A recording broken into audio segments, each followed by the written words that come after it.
আসসালামু আলাইকুম রহমতুল্লাহি বারাকাতুহু। সম্মানিত দর্শক, দেখুন কি অভিশপ্ত জীবন। এই সেই সাবেক বিচারপতি মানিক। এই লোকটাই আল্লামা দেলোয়ার হোসেন সাঈদী সাহেব হুজুরকে বিনা অপরাধে দোষী সাব্যস্ত করেছিল।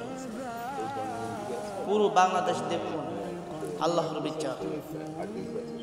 আল্লাহ ছাড় দেন, ছেড়ে দেন না। এই সাবেক বিচারপতি মানিক সাহেবের এই অবস্থার জন্য উনি দায়ী। দুনিয়ার মধ্যে শান্তিতে নেই, আর আখিরাতে আল্লাহ ভালো জানে।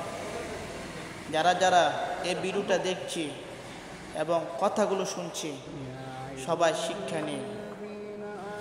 আল্লাহ আমাদেরকে সকল প্রকার জুলুম থেকে হেফাজত করুন, আমিন। ধন্যবাদ সবাইকে।